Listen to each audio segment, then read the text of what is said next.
Welcome to money stocks. तो इस video के अंदर मल्टीपल स्टॉक्स के बारे में हम लोग बात करेंगे। तो चलिए सबसे पहले हम लोग बात करेंगे इन्फोसिस के बारे में। तो इन्फोसिस का दोस्तों अगर आप परफॉर्मेंस देखोगे तो इन्फोसिस के अंदर कोई हमें जंप नज़र नहीं आई, एक फ्लैट क्लोजिंग हमें कल के दिन नज़र आ चुकी है।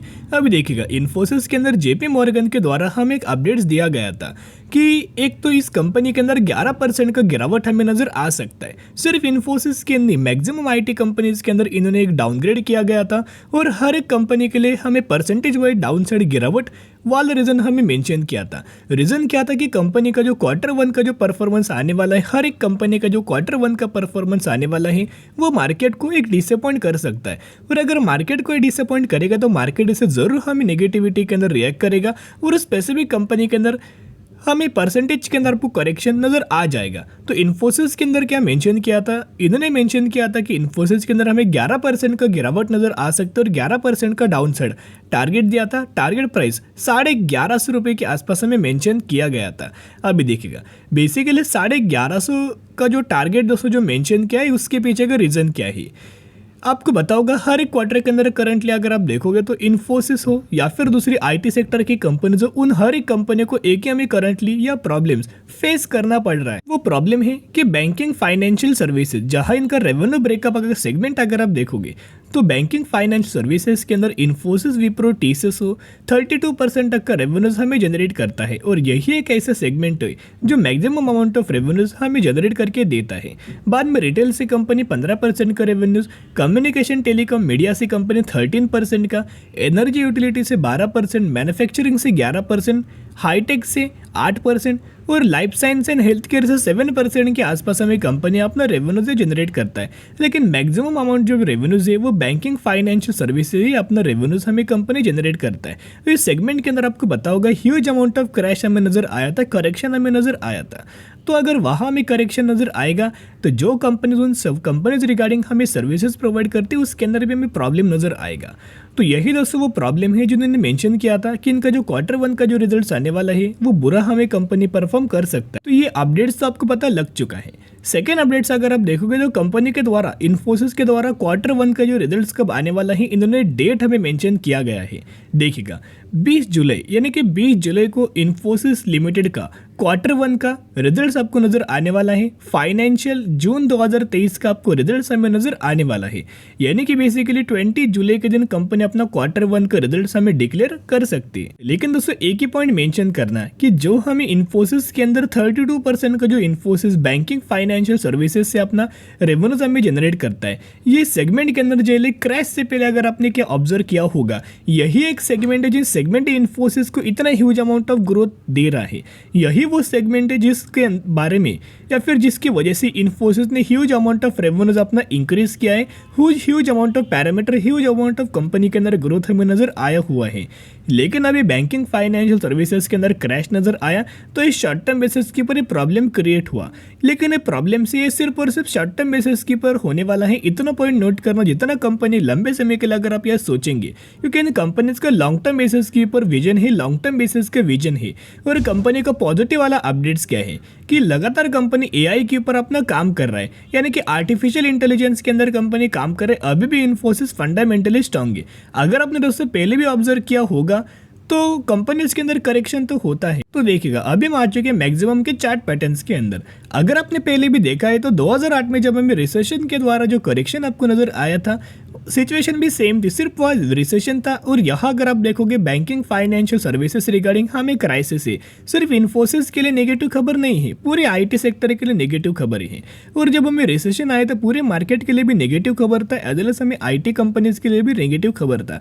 इसकी वजह से रिसेशन के द्वारा 2008 में जब हमें करेक्शन नजर आया था, इस करेक्शन के अंदर जिन लोगों ने निवेश किया होगा उन्हीं लोगों को इन कंपनीज ने, उन्हीं लोगों को मार्केट ने, उन्हीं लोगों को स्टॉक मार्केट के अंदर अच्छे खासे रिटर्न हमें कंपनी ने दिया हुआ है। फिर 2020 में आपको बताया कोविड के द्वारा हमें करेक्शन नजर आया। लेकिन कोविड के बाद दोस्तों अगर आप देखोगे लगातार कंपनी के अंदर ग्रोथ आया, लगातार कंपनी ने बहुत अच्छा खासा परफॉर्म किया है। 2008 में जब करेक्शन हुआ था ऑलमोस्ट हमें इन्फोसिस 60% के आसपास गिर चुका था, लेकिन बाद में जब रिकवरी आया तब इन्फोसिस ने ऑलमोस्ट हमें 200% तक के रिटर्न शेयर होल्डर्स को दे चुका है। फिर 2020 में जब हमें करेक्शन आपको इन्फोसिस के अंदर नजर आया था तब इन्फोसिस 30% गिर चुका था, लेकिन जब रिकवरी हमें इन्फोसिस के अंदर आई 250% से लेकर 300% तक का रिटर्न इन्फोसिस ने शेयर होल्डर्स को सिर्फ और सिर्फ 1.5 से 2 सालों में हमें दे चुका है। यानी कि कहने का मतलब इतना ही है कि शॉर्ट टर्म में कंपनी के अंदर करेक्शन होता है, लेकिन जो इस कंपनी के अंदर रिकवर नजर आते हैं उन्हीं कंपनीज के अंदर आपको निवेश करना चाहिए, उन्हीं कंपनियों को आपको लंबे समय के लिए फॉलो करना चाहिए और कंपनी को बिजनेस को लेकर बहुत अच्छी ग्रोथ हमें नजर आ सकती है। अभी हम आ चुके अपडेट्स के ऊपर, बहुत ज़्यादा पॉजिटिव अपडेट्स नजर आ रहा है।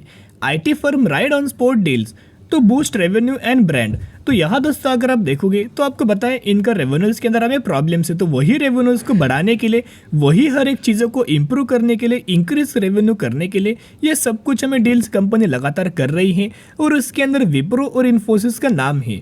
देखिएगा, Wipro Infosys announce deals in sports, Infosys extended partnership with Rowland Garros while Wipro joint hands with bowling centre TV. तो बेसिकली ये अलग अलग कंपनीज अपने खुद के रेवेन्यूज को बूस्ट करने के लिए स्पोर्ट डील्स के अंदर लगातार हमें शामिल हो रही है। और सेकेंड अपडेट्स अगर आप देखोगे, IT services company Infosys recently launch artificial intelligence first offering topics that accelerate business value for growth enterprise by leverage a wide range of AI solution including generative AI. तो basically लगातार company AI के ऊपर काम करे और जैसे कि auto sector के अंदर इलेक्ट्रिक व्हीकल आने वाले साल में डिमांड हमें फुलफिल करने वाले हैं, उसी तरह से AI artificial intelligence IT sector के अंदर हमें डिमांड også फुलफिल करने वाले हैं।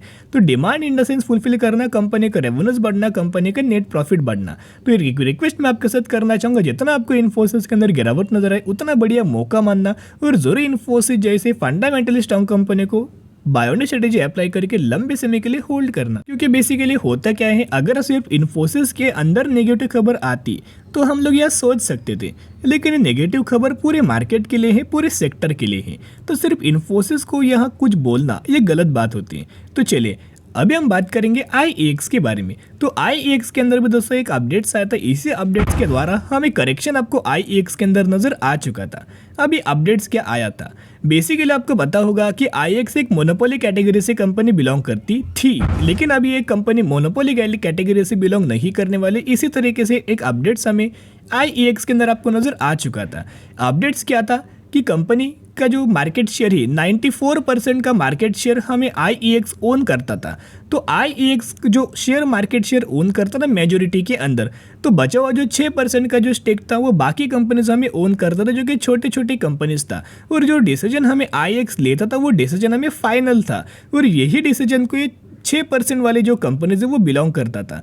तो इसकी वजह से कितने प्राइस के ऊपर सेल करना है, बाइंग करना है, वो हर एक कंपनियों से रिलेटेड, प्राइस से रिलेटेड, एक्सचेंज से रिलेटेड डिसीजन वो IEX हमें लेता था। लेकिन IEX दोस्तों ये डिसीजन हमें नहीं लेने वाला। इस तरीके से अपडेट्स आए, पूरी मोनोपोली हमें खत्म होते हुए नजर आई है, और इसी की वजह IEX के अंदर हमें पिछले एक महीने में 20% तक का करेक्शन, 21% तक का करेक्शन नजर आया। तो बहुत सारे लोगों का सवाल है कि हमें करंटली IEX के अंदर क्या निवेश करना चाहिए। देखिएगा, एक रिक्वेस्ट मैं आपके साथ करना चाहूंगा, जो लोग सेफर साइड से चलना चाहते हैं वो फ्रेश बाइंग करंटली IEX के अंदर इग्नोर करना, क्योंकि इसके रिगार्डिंग दो अपडेट्स है। एक तो अपडेट्स मैंने आपके साथ शेयर किया इनकी मोनोपोली से रिगार्डिंग, और सेकंड जो अपडेट्स है कंपनी का हर एक क्वार्टर का रिजल्ट, जहां कंपनी हर एक क्वार्टर के रिजल्ट्स के अंदर हमें बुरा परफॉर्म कर रही है। अगर फिर से Q1 रिजल्ट्स के अंदर कंपनी दोस्तों अगर बुरा परफॉर्म करे तो और हमें करेक्शन IEX के अंदर आने का पॉसिबिलिटीज, एक चांस नजर आ रहा है। तो सबसे पहले कंपनी का रिजल्ट देखना, अगर कंपनी फिर प्रॉफिटेबिलिटी के अंदर हर एक क्वार्टर के अंदर कंपनी ने अच्छा परफॉर्म किया, उसके बाद आप निवेश करने की कोशिश कर सकते हो, फ्रेश बाइंग करने की कोशिश कर सकते हो। तब तक के लिए कोई ज्यादा मूवमेंट हमें कंपनी के अंदर आने का चांस बहुत ही कम है, तो करंटली वेट एंड वॉच ही कर सकते हो। चलिए भी हम बात करेंगे एक कंपनी के बारे में जिसका नाम है अकी इंडिया लिमिटेड। तो ये वही कंपनी है जिसके अंदर हमें स्प्लिट का आपको अनाउंसमेंट हुआ है, रेशियो है 1:5।